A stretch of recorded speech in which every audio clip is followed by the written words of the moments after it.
what you had on January 6th is a hodgepodge of people, which, according to the federal government itself, had only a small minority of people who actually use violence of any kind. There's only something like 10% or 8%, depending on how you counted the number of people charged who are even accused of having used violence at all. And it's a pretty broad definition for using violence, like anyone who got near any attempt to hit a police officer or to push a police officer aside got put in that violent category. So I'm at a very small number of people.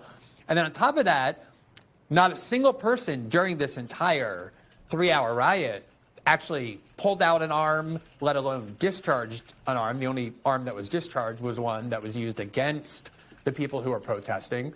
And then it basically got subdued in 3 hours, not with any kind of real force, pretty easily. I mean, it was pretty easily subdued in a very short period of time.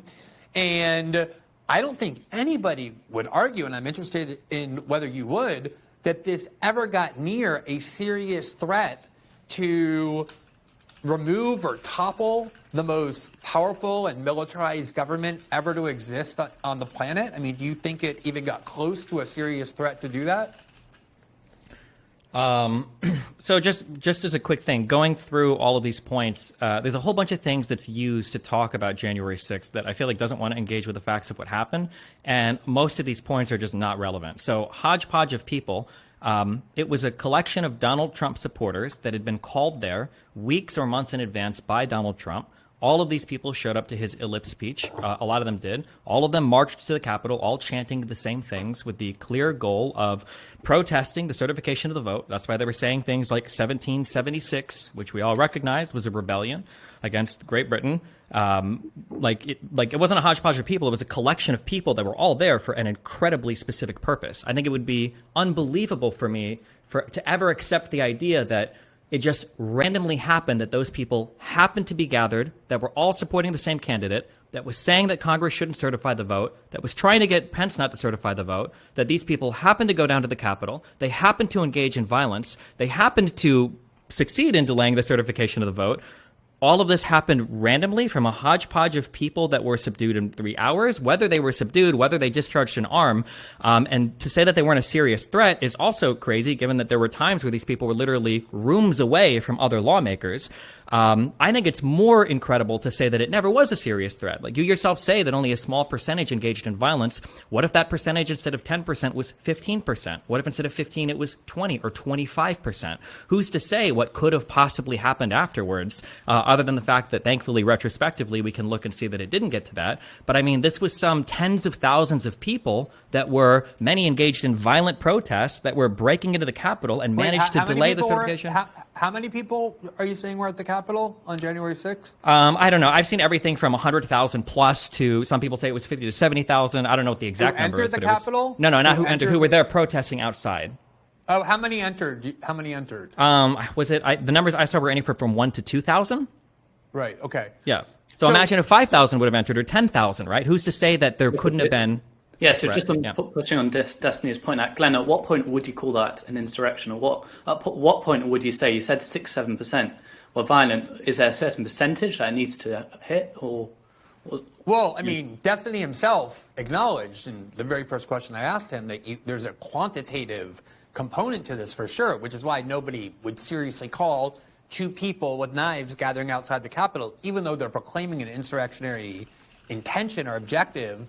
Nobody would say in history that would be referred to as the United States having survived a coup or a coup attempt or an insurrection, because it was just far too insignificant. And I don't think that there is as I said, I don't think it's a term of science, these terms like insurrection and coup.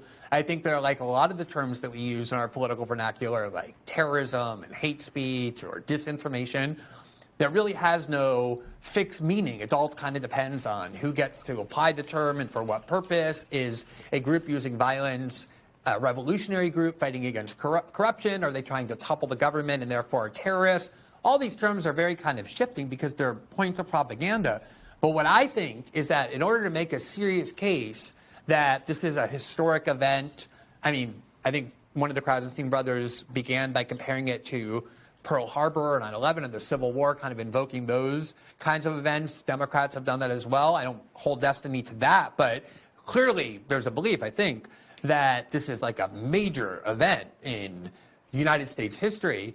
And for me, the reason it wasn't is because it never did get anywhere near the number that would be required to pose a significant threat to the power of the United States government.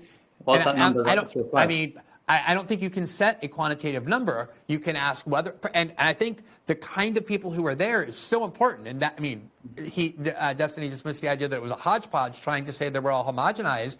Even the U.S. government admits they were wildly disparate people, both in terms of why they were there and what they intended. That's why a few of them got charged with sedition, and then others got charged with misdemeanors, and then some people got charged with felonies, even though they weren't accused of violence, because they had extraordinarily different intentions. This was not, for example, like, I think you can look at a event that kind of comes closer to what would be required to call it a coup, which was the rebellion by the Wagner Group in Russia, where you're talking about an extremely well-trained militia, a well-armed militia of 25,000 soldiers that had the capability to shoot Russian military aircraft from the sky, and they did. They took down 6 helicopters and a military jet. But even there, the Russian state, nowhere near as powerful as the U.S. state, distracted by the war in Afghanistan, crushed it in 12 hours. Like in the context of Russian history, that is not even like a footnote in terms of like a real threat to the power of the Russian state.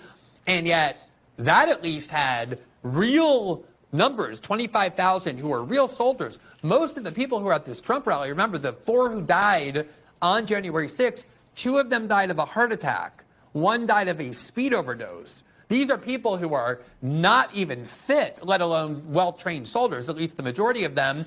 And so when you're talking about people who really did anything like that, you're talking about a very small number.